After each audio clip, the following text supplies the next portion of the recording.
So we have a spare one. Don't dog in the speak. 13 hours ago, a mysterious portal linking to an unknown location was discovered. You are here to discuss the strategy for activating and exploring this portal. We can't sense it. We don't know where it goes. Well, what about a robot? I like that.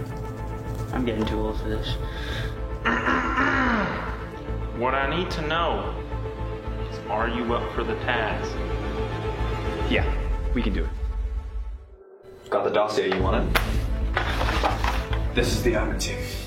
The admin team supports the other teams focusing on managing and acquiring funds through sponsorships, grants, and the university. We hold events for the club, students, as well as the sponsors.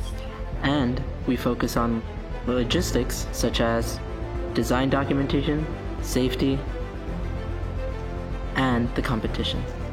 Here's the mechanical team. Arctos' frame is designed for prototyping subsystems and for easy mounting of new configuration. With 8 thrusters configured for 6 degrees of freedom, the top and front lids are for easy access to the hull internals. There are 3 main subsystems: claw, torpedoes, dropper. The claw for simple and complex manipulation tasks. Spring-loaded torpedo system. And the custom nose heavy aluminum CNC marker for the dropper challenge. These guys handle electronics.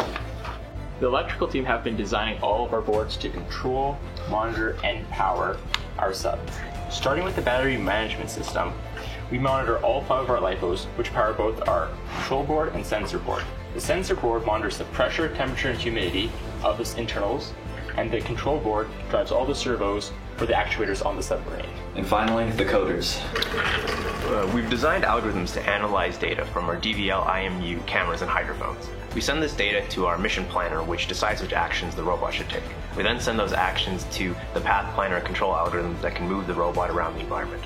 We can test all of this in our simulator without needing to access the physical robot. And here's what we've been working on. Arctos, developed over the last year. Mechanically, it prioritizes modularity with its frame design and its flat surface area hull for heat management. The new claw, torpedoes, and dropper will be applied to competition tasks. Electrically, systems function similar to the previous robot, but there's better battery management, new display screens, improved sonar, and smaller boards. Finally, everything has been overhauled on the software side. Some highlights include a new PID controller, behavior tree, revamped vision pipeline, and of course embedded systems for additional cameras, subsystems, and our new DVL.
having both the hands-on skill to work with robotics and in mechatronics, and the design principles that make them good engineers, right? Sure. So we're going to move that going forward, which means eventually we can move to a platform where we have 2 robots at this competition, like Team Inspiration. But honestly, even like 4 or 5 years from now, I would love to keep Arctos around because, as you've likely noticed as it's moving around, it's a box with a frame, which is not necessarily optimized for hydrodynamics, but it is phenomenal for modularity. So this will be our testing platform in future years, right? So we can quickly put a subsystem on, change something electrically, get all the information that we want from a test, and use that to plan the actual robots that we want to bring to competition. I think that's all I have to say on that. I think you said that pretty well. Now, the question that I was going to ask is, how has this experience added to your engineering education? Oh, it's everything. It's 100% everything.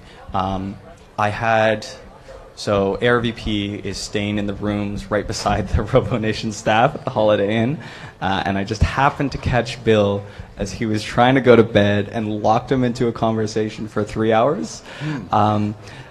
He told me about this one. Yeah. So sorry, Bill, if you can hear me. But in that conversation, I think he saved us 2 months of development time in the future, and B, I learned more than I have from basically an engineering project management course that I've been taking simultaneously to this competition. And just as a heads up, AirVP, as a Canadian school, and specifically a Canadian school, does not run on the same cycle of classes as most people at this competition. So everyone here at this competition right now is currently attending school and classes kind of in the wee hours of the morning while we're here, or we're on work terms where we're basically solidifying our skills as engineers, and this had to be a paid time off thing. So yeah, constant work from the team. I forgot the question. I kind of got rambling. So no, I think that you kind of hit the nail on the head. So the question was, how has this added to your education experience? Sorry. It's incredibly informative, and I think one of the things that I want the University of Alberta to do in the future is incorporate experiential learning more directly into their program. Sure. Because basically our members are incredibly motivated, and they're seeking out opportunities to build a social net, build a network, and develop their skill. But that's a step that they had to take, not something that was immediately available to them.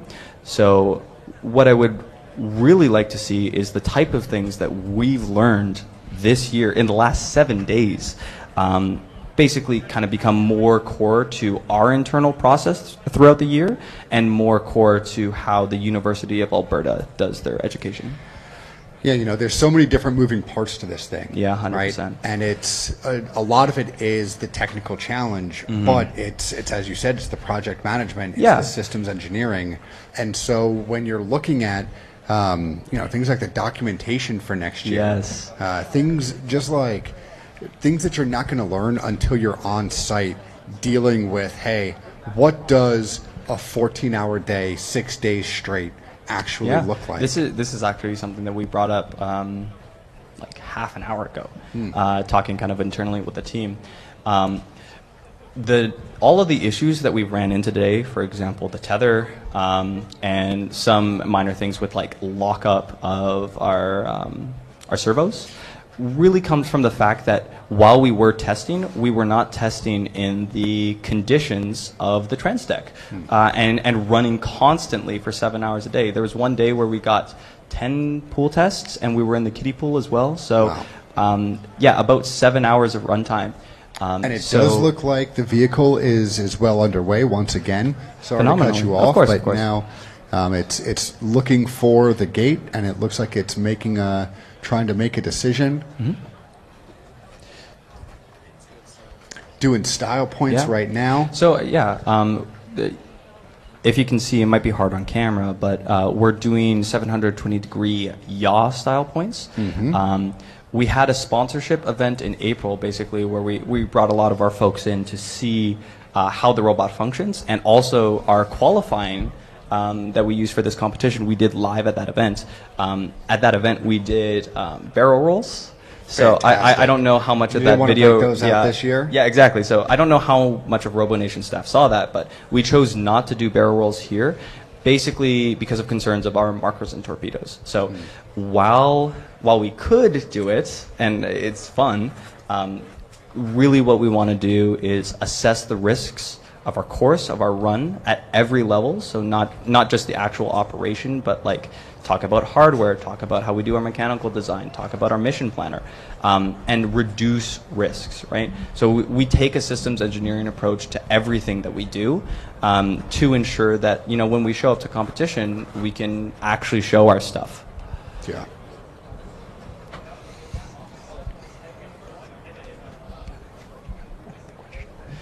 Yeah. So I think that is a fantastic approach to this, right? So burning down that risk and making sure that the vehicle is able to, you know, maximize the points. I think that's a big part of what we focus on the center at. Yeah, and it's actually, one of the ways that we remain warfighter focused. Right? Is at the end yeah, of it. well, Travis, I'd actually like to push back against that. I wouldn't say that the objective here is to score points. Our results at competition are a byproduct of our system and the focuses of the team rather than the end result, right? What we want to do for our students is that triple mandate piece. We want to give students the skills in robotics and mechatronics. We want to give them a social place and a support network. Sure. And we want to tie them to the industry with networking opportunities, right? So that is really the focus of the club since 1996. Sure. And we love to do it focusing on systems engineering and then specifically RoboSub and RoboNation. But what we're seeing here today is a culmination rather than just the 7-day sprint. Absolutely. But I think that when you are in the water and you make a decision on the strategy that your vehicle is going to take, the one that best maximizes your ability to navigate through the course safely is sometimes you have to make hard decisions. That's true. And being able to show off a barrel roll, you know, if it's going to cost you other points and other available, you know, just other pieces of the puzzle, of course it's on a risk that you want to take. Yeah, absolutely. And those types of plans are made throughout the year. Really, we start as soon as we get the competition details from RoboSub and RoboNation. And we kind of sketch out our attack plan and strategy, and then try and recycle our process to improve, right? I think one of the things that a lot of teams try to do is take a predictive approach to the way that they manage their teams, where it's a very clear waterfall of who makes a decision of what to do, and it passes all the way down, and those design decisions are locked in. And that's especially difficult if you have an older platform that you're using, right? Because you can make less choices along the way. But I think one of the things that's novel about ARVP is we're kind of adapting to the times, and we're using an agile management system, right? So while we do have these conversations very early in the year, as soon as we get additional information, like say the handbook V2 from RoboNation, we have the capacity to switch up everything, right? And that what that really comes down to is the coordination between the execs, the absolute drive of our members, and the dedication of our community and our support systems. Fantastic. And now it looks like your sub is, I see that we have the Guldak attack is on the screen, and the vehicle is going to make another attempt at the torpedo. Yeah, we've been provided a better angle so I can watch this one. Thank you, RoboNation staff. I'm hearing some cheering. I'm assuming that went through. Hell yeah.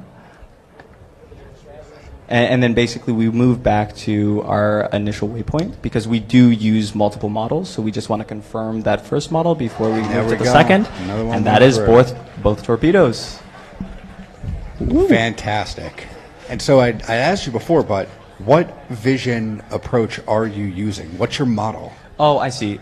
We use YOLO V7 right now. Fantastic. And so are you using... YOLO V8 is out there, and it basically reduces a lot of the... Oh, sorry. Sorry. Do you want to go, Travis? So are you using YOLO V7 for all of the challenges, or is it just some of them? No, we use YOLO V7 and vision modeling for everything. Everything we have some degree of autonomy to, right? That's the focus here. So we want to make sure we exemplify that everywhere. So now when you're training your algorithms, right? So obviously you got 10,000 pieces of data here throughout the week. How much of, but you guys are very well prepared. You're a well-oiled team, well-oiled machine. So how big of a difference did you see between the data that you're capturing here and the data that you got back home? I've got a good answer for you. It depends. So for some of our pieces that were initially built, like the buoy, actually for the most part, the old systems were way, way more robust, regardless of lighting conditions, just because we had enough time to test. So there was a conversation in kind of day 1, day 2 of whether or not we were going to use that. Just because we had enough data and we weren't sure if it was going to transfer over when we built the new models. And building models takes time. It's a huge thing. It's why Bill bought and made a server over the course of one night to be able to share a lot of information. And it's also why we brought our own server here, disassembled it in Edmonton, took it with us on the flight, and then basically made it in a hotel room. So that's also kind of the reason why you don't see all of our members around all the time. A lot of our work is done at home in the Holiday Inn Bayside, because that's where we have our resources.